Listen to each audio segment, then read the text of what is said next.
আজকে কথা বলবো আরেকজন বিখ্যাত হার্ভার্ড বিশ্ববিদ্যালয়ের alumni max weber. Max weber এটা উচ্চারণ করা হয় বাংলাদেশে, কিন্তু জার্মানরা সাধারণত ডব্লিউটাকে বি হিসেবে উচ্চারণ করে, সে অর্থে ম্যাক্স ওয়েবার হবে ম্যাক্স ওয়েবার। ম্যাক্স ওয়েবার একজন বিখ্যাত জার্মান দার্শনিক এবং আমরা ওয়েবারিয়ান থিওরি হিসেবে সোশ্যাল সায়েন্সে বিশ্বব্যাপী আমরা ম্যাক্স ওয়েবারকে পড়ি।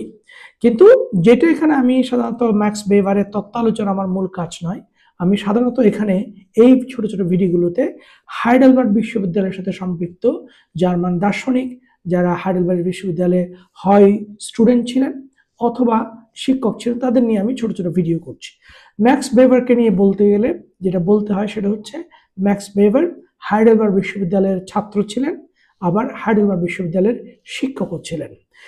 ম্যাক্স ওয়েবারের জন্ম হচ্ছে 1864 সালে, মৃত্যু হয় 1920 সালে এবং ম্যাক্স ওয়েবার খুবই নাম করে একজন ফিলসফার হিসেবে জার্মানিতে পরিচিত।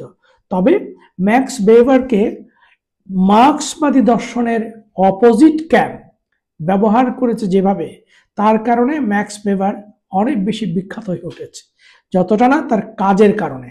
আমি ওই ক্রিটিকে যাচ্ছি না, কিন্তু ম্যাক্স ওয়েবারের মূল যে বই যেটাকে আমরা বলি যে Protestant ethic and the spirit of capitalism, এই বইটা খুব বিখ্যাত একটা বই এবং এই বইটা তিনি 1904 এবং 5-এর দিকে এই বইটা লেখেন এবং এই বইটাকে এই ক্যাপিটালিজমের ডেভেলপমেন্টের পেছনে, ক্যাপিটালিজমের পুঁজিবাদের যে জন্ম বিকাশ বিস্তারের পেছনে যে প্রোটেস্ট্যান্ট এথিক কিভাবে কাজ করেছে সেইটার ব্যাখ্যা দাঁড় করানোর জন্য ম্যাক্স ওয়েবারের এই বইটা বেশ আলোচিত।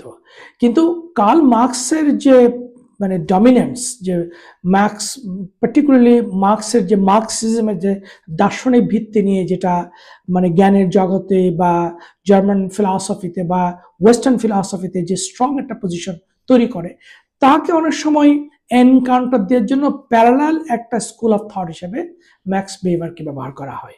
সেই কারণে অর্থাৎ আমি যে কথাটা বলতে চাই সেটা হচ্ছে ম্যাক্স ওয়েবার যতটা না তার কাজের কারণে বিখ্যাত, তার চেয়ে মার্কসিস্ট ফিলসফির বা মার্কসিস্ট ব্লকের বিপরীতে বিপ্রতিভে দাঁড় করিয়ে অনেক বেশি বিখ্যাত তাকে বানানো হয়েছে।